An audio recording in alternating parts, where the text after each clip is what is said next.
ये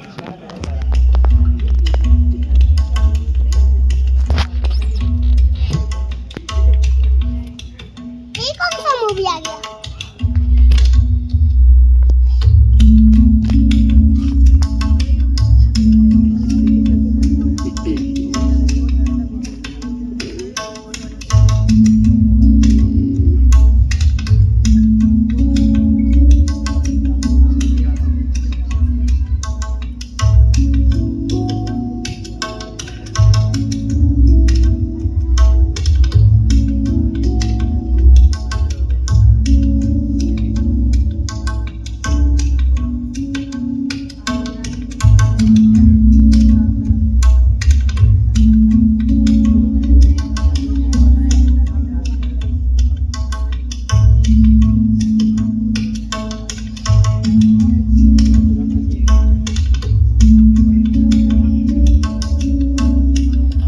हिलाओ नहीं।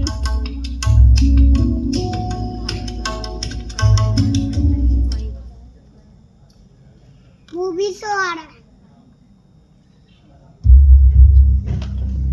हाँ अभी 50 दे रहा है। अब आ रहा है चुप चुप कलकत्ता। चुप चुप चुप, जो बोलो पिटाएगा। ठीक है। मैं भारत के दो सर्व प्रमुख प्रतीक चिन्ह सिंह चतुर्मुख मैं हमको और मारता। अशोक चक्र मगध से ही निकल कर आए हैं और बिहार 2000 वर्ष पूर्व मगध के नाम से ही जाना जाता था। लेकिन बिहार का चिरस्थायी योगदान इन प्रतीकों से भी कहीं ज्यादा गहरा है और इस्तेमाल में आने वाले सिक्के भी गौरवशाली बिहार से ही प्रभावित हैं।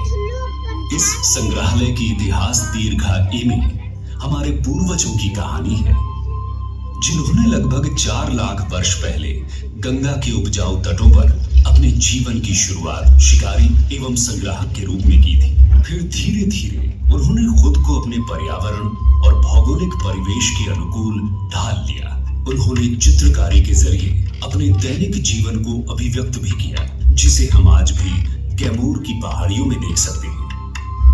रोजमर्रा की जिंदगी में खुद को बचाए रखने की कोशिशों ने बेहतर सोच की परंपरा को जन्म दिया।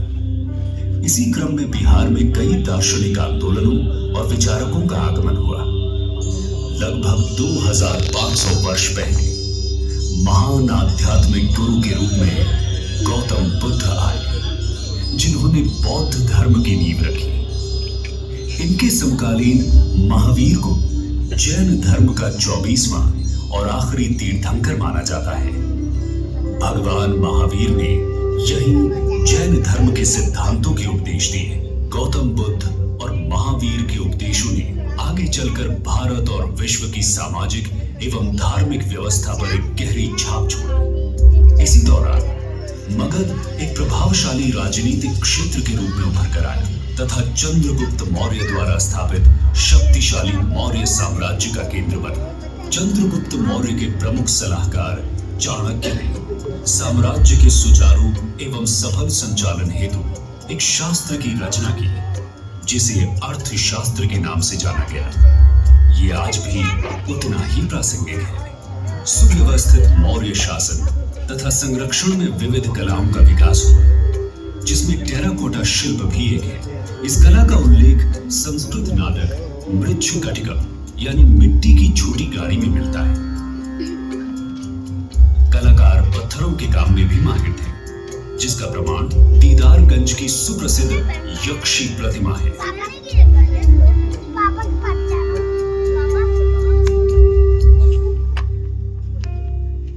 वर्तमान पटना के कुम्हार नामक स्थल पर खुदाई के क्रम में एक 80 स्तंभों वाला सभागार प्रकाश में आया है। ये मौर्यकालीन वास्तुकला के लकड़ी से पत्थर की ओर विकास को दर्शाता है।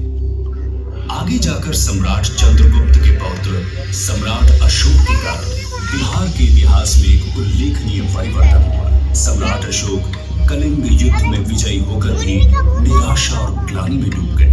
युद्ध में हुए रक्तपात के कारण उन्हें एहसास हुआ कि हिंसा निरर्थक है। इस कारण उन्होंने बौद्ध धर्म अपनाया और उसके सिद्धांतों का प्रचार प्रसार अपने साम्राज्य के अतिरिक्त बाहरी प्रदेशों में भी किया। अशोक ने अपने पूरे साम्राज्य में शिलालेखों पर समाज कल्याण के आदर्शों को अंकित करवाया। बराबर पहाड़ियों की गुफाओं में पाए गए शिलालेख अशोक द्वारा जैन धर्म तथा अन्य छोटे समुदायों जैसे आजीविक को दिए गए संरक्षण को प्रदर्शित करके 300 वर्षों की यात्रा की ओर ले जाती है, जिसे भारतीय इतिहास के स्वर्णिम युग के नाम से भी जाना जाता है। इस काल में बिहार में कला, साहित्य और विज्ञान के क्षेत्र में काफी विकास हुआ। गणितज्ञ और खगोल शास्त्री आर्यभट्ट ने आर्यभट्टीय की रचना की। इस रचना ने अब तक कई पीढ़ियों के खगोलविदों और गणितज्ञों पर गहरा प्रभाव डाला।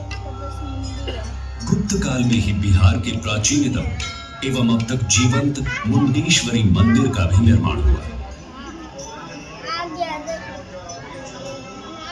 गुप्त वंश के शासकों ने बिहार को एक शैक्षणिक केंद्र बनाया। उन्होंने ही नालंदा, विक्रमशिला, उदंतपुरी व तेलहारा जैसे प्रतिष्ठित विश्वविद्यालयों को विकसित किया। इन विश्वविद्यालयों ने आगे चलकर पाल वंश के समय में और भी अधिक ऊंचाइयों को प्राप्त किया।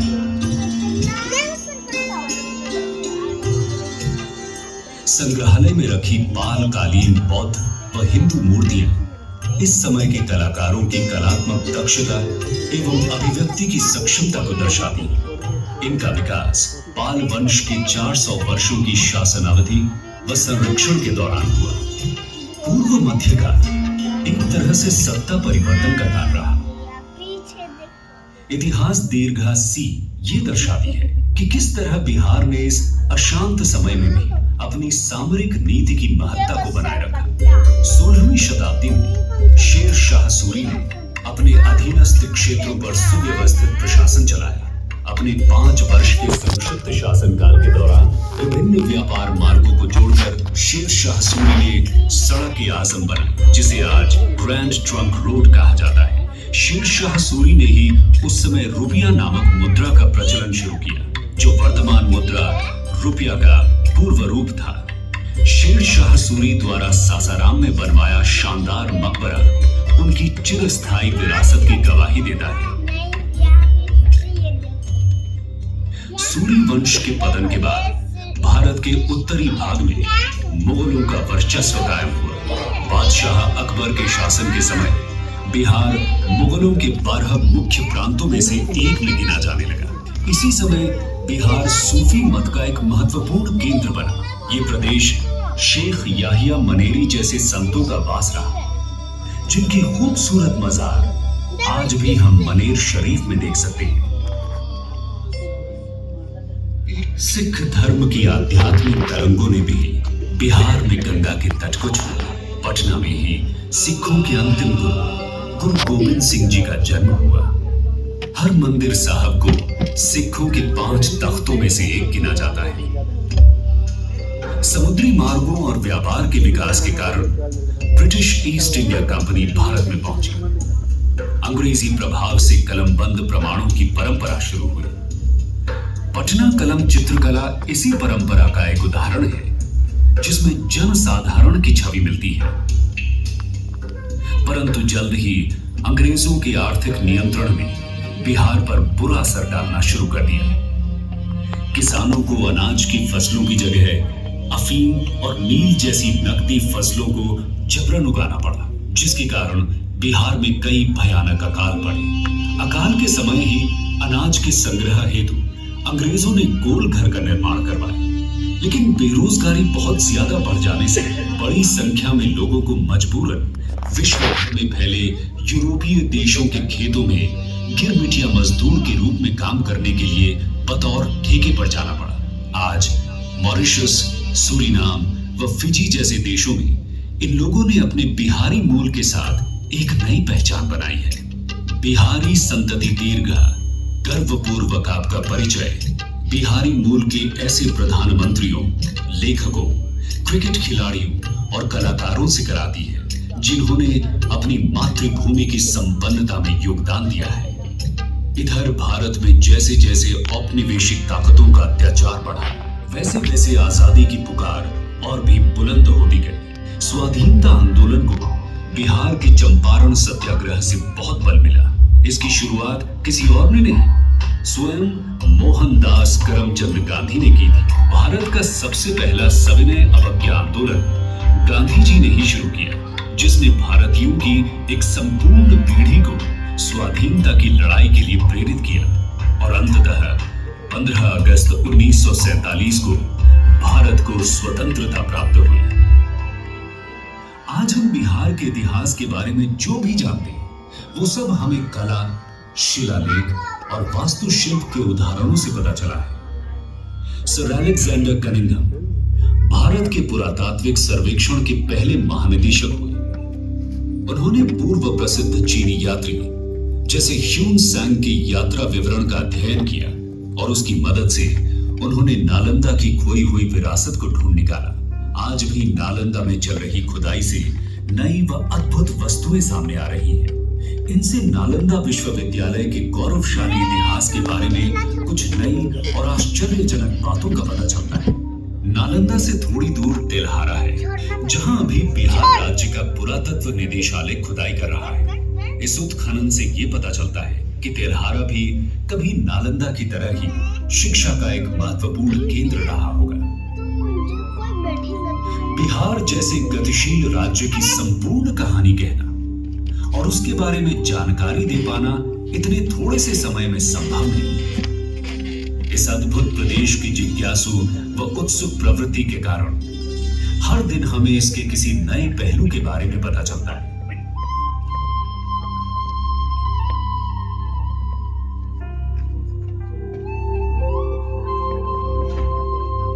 बिहार संग्रहालय इस प्रदेश की समृद्ध विरासत और यहाँ के स्वाभिमान और अनुकरणीय स्वभाव की मानसिकता को सलाम करता है। आइए बिहार संग्रहालय में आकर बिहार के महानतम ऐतिहासिक क्षणों का